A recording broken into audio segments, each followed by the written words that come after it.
उनको अब हमारा चेहरा प्रिय नहीं है, पर लगता है कि हमारी आवाज तो प्रिय है।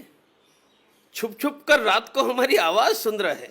जगह जगह पर ऑक्सीजन नहीं होने से मरने वालों की संख्या लगभग 1,175 से ज्यादा है। शब्दों पर मैं डॉक्टरी छोड़ी, आरएसएस ना शब्दों पर छोड़ी थी। घर छोड़ा, आरएसएस ना शब्दों पर छोड़ा था। डॉक्टर हेडगेवार का हिंदू राष्ट्र नहीं, यह मोहम्मद अली जिन्ना का, औरंगजेब का मुस्लिम बहुल दारुल इस्लाम बनाने के लिए मोहन जी भागवत ने रास्ता ले लिया है। મેગાસસ નામના સ્પાયવેર દ્વારા સરકાર કેટલાક નેતાઓ અને પત્રકારોના મોબાઈલની જાસૂસી કરી રહી છે એવા આક્ષેપ છે. સરકારે આ આક્ષેપનો રદિયો આપ્યો છે.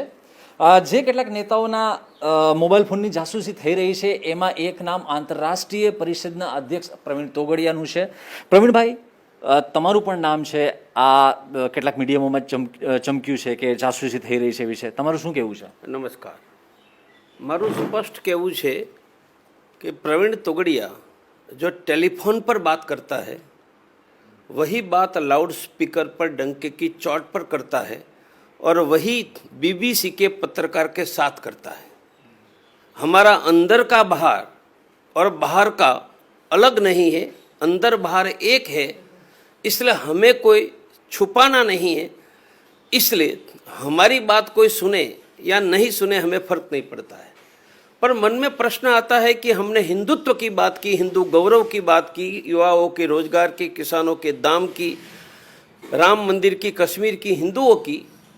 इसके लिए सत्ता में नहीं थे तब जिन लोगों को हम प्रिय थे उनको अब हमारा चेहरा प्रिय नहीं है, पर लगता है कि हमारी आवाज तो प्रिय है। छुप छुप कर रात को हमारी आवाज सुन रहा है। और मेरे जैसे हजारों देशभक्त का स्पाइंग या निगरानी करने की जगह देश में बैठे पाकिस्तानी एजेंटों की निगरानी करते ना, तो ये देश में पुलवामा नहीं होता। और जहां तक नरेंद्र भाई, अमित भाई दोनों का प्रश्न है, आप ढूंढोगे कि दोनों के साथ मेरी टेलीफोनिकली अब तक जो बात हुई है उनका घंटा गिनेंगे तो 1000 घंटे से ज़्यादा होगा। नरेंद्र भाई मोदी के साथ और अमित भाई के साथ, जिनके साथ हजारों घंटों टेलीफोन पर बात हुई है, उनको छुपकर मेरी टेलीफोन की बात सुनना पड़े, यह समझ से परे है। तो यदि यह कंपनी इजराइल की किसी व्यक्ति को नहीं देती है सॉफ्टवेयर, सरकार को देती है, तो भारत सरकार को जांच करके यह क्लियर जनता के सामने करना चाहिए कि भारत में यह सॉफ्टवेयर किसने खरीदा है। सरकार के अलावा खरीद नहीं सकती है। खरीदा है तो पैसे किसने दिया है, क्योंकि सॉफ्टवेयर की ओनरशिप तो इजराइल की है। मानी कहीं भारत के देशभक्त नागरिकों की निगरानी करके देशभक्त नागरिकों की जानकारी पाकिस्तान तक नहीं चली जाएगी? हम कर क्या रहे हैं? खतरा हमें पाकिस्तानी एजेंट से है। खतरा देश के किसी राजनीतिक दल के व्यक्तियों से, किसी पत्रकार से, किसी प्रवीण तोगड़िया से नहीं है।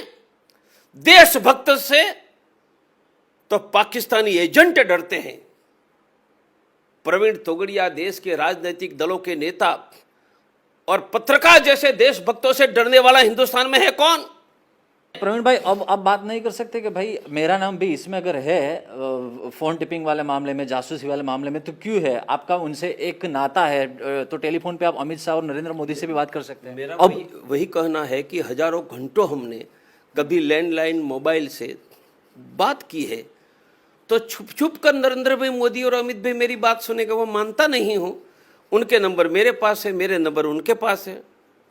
उनको मैं क्या कर रहा हूं वह सुनना है तो मुझे सीधा फोन कर सकते हैं। और मैं टेलीफोन पर कौन सी बात करता हूं, देश की, हिंदुत्व की, देशभक्ति की। मुझे नहीं लगता है कि नरेंद्र भाई और अमित भाई को यह बात छुप छुप कर मेरा टेलीफोन सुनकर सीखना पड़ेगा। वो तो स्वयं मेरी भांति सीखे हुए और देश के अब तो प्रमुख पदों पर है। तो आपको लगता है कि और किसी का नाम हो सकता है, आपका नाम नहीं हो सकता? समझ में ही नहीं आता है अभी दुनिया की बड़े बड़े न्यूज़पेपर सब कह रहे हैं तो नाम तो है ऐसा ध्यान में आ रहा है, पर ये किया किसने निगरानी? क्योंकि भारत में है तो भारत सरकार ही कर सकती है। તમને એમ લાગ્યું કે તમારું પણ નામ હોઈ શકે છે એવા સમાચારો વહેતા થયા, એ પછી તમે કેટલા એલર્ટ થઈ ગયા છો? હું કોઈ એલર્ટ નથી. ગઈકાલે કોંગ્રેસે એવો આક્ષેપ કર્યો છે કે આ એક પ્રકારની ગુજરાતમાં પણ આ પ્રકારની સ્ટાઇલ અપનાવી હતી અને હવે એ લોકો કેન્દ્રમાં પણ આ જ પદ્ધતિ અપનાવી રહ્યા છે. અગાઉ ગુજરાતમાં પણ હરેન પંડ્યાથી લઈને ઘણા બધા લોકોના ફોન ટેપિંગ થયા હતા. એ જ મોડેલ હવે કેન્દ્રમાં અપનાવાઈ રહ્યું છે. તમારું શું કહેવું છે? नहीं, मैं कांग्रेस ના, કોંગ્રેસે આ સરકાર ઉપર આક્ષેપ કર્યો છે. वो कांग्रेस और सरकार और भाजपा जाने, તમને એવું લાગે છે? कांग्रेस सरकार और भाजपा जाने, मुझे नहीं जानना है. બીજી વાત એક એ છે કે હમણાં જ અગાઉ રાજ્ય સરકારે નિવેદન આપ્યું હતું અને હમણાં કેન્દ્ર સરકારે આપ્યું છે કે કોરોના દરમિયાન હોસ્પિટલમાં ઓક્સિજનના વાંકે કોઈના મરણ થયા નથી. जगह जगह पर ऑक्सीजन नहीं होने से मरने वालों की संख्या लगभग 1,175 से ज़्यादा है और वह सभी टीवी पर विजुअल और न्यूज़पेपर में आया है. मुझे लगता है कि इसमें सरकार ने कॉज ऑफ डेथ, केंद्र सरकार ने जो फॉर्म भेजा, जो फॉर्म में लिखा है कॉज ऑफ डेथ न्यूमोनिया था, कोरोना था, हार्ट अटैक था, उनमें ऑक्सीजन के अभाव के कारण मरे वह जगह ही नहीं थी. तो राज्य जानकारी देंगे कहाँ? और राज्य जानकारी नहीं देंगे तो केंद्र सरकार के पास जानकारी नहीं आएगी. मिनिस्टर को और संसद में क्या बोलना उनको तय करना है, परंतु मुझे लगता है कि ठीक पद्धति से जानकारी नहीं ली, नहीं मांगी, इसलिए राज्यों ने नहीं थी, इसलिए नहीं आई.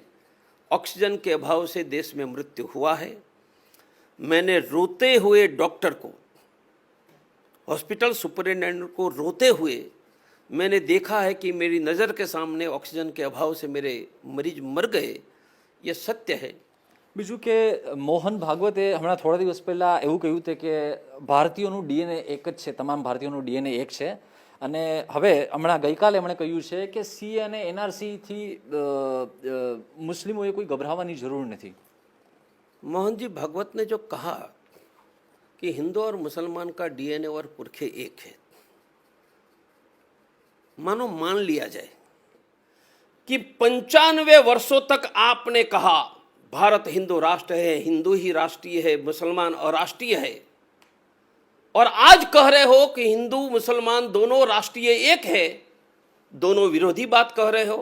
तो मुझे बताओ, 95 साल तक कहते थे वो झूठ कहते थे, हिंदुओं को मूर्ख बनाया, भाजपा को सत्ता में लाने के लिए हिंदुओं को मूर्ख बनाया, प्रवीण तोगड़िया जैसे कैंसर सर्जन की कैरियर बर्बाद की, और वह सच था. तो आज आप झूठ बोल रहे हो. તમને લાગે છે કે તમે આરએસએસ સાથે આટલા વર્ષ સંકળાયેલા રહ્યા અને આ પ્રકારનું સ્ટેન્ડ છે તો તમારા વર્ષો વેડફાયા હોય? મારા વર્ષો વેડફાયા નથી. કોઈ પણ સત્કૃત્ય કોઈ પણ કરે એ સત્કૃત્યનું સારો પ્રભાવ માનવ જાતિ અને સૃષ્ટિમાં રહેશે. એટલે મેં જીવનના 52 વર્ષ અને મારી ડૉક્ટરી, મારું ઘર કુરબાન આરએસએસના શબ્દો પર. મેં ડૉક્ટરી છોડી આરએસએસના શબ્દો પર છોડી હતી, ઘર છોડ્યા આરએસએસના શબ્દો પર છોડ્યા હતા, એર કન્ડિશન છોડ્યા આરએસએસના શબ્દો પર છોડ્યા હતા. મને આનંદ છે કે મેં મારું કર્તવ્ય અદા કર્યું. એમના કહેવાથી કર્યું હશે પણ મેં કર્તવ્ય અદા કર્યું, એનું મને દુઃખ નથી. મને દુઃખ એ છે કે ભાજપને સત્તામાં લાવવા માટે હિન્દુત્વનો ઉપયોગ કરીને 95 વર્ષ સુધી મારા જેવા લાખો સંશોકોને આરએસએ મૂર્ખ બનાવી મને બરબાદ કરવાનું શરૂ કર્યું. અને જ્યારે હિન્દુઓના વિજયની અંતિમ ક્ષણ આવી ત્યારે મુસ્લિમ બહુલ ઇસ્લામિક રાષ્ટ્ર બનાવવાના રસ્તાનું નેતૃત્વ મોહનજી ભાગવત કરીને સંપૂર્ણ આરએસએસના લાખો સંશોકને આ ખરાબ રસ્તે લઈ જઈ રહ્યા.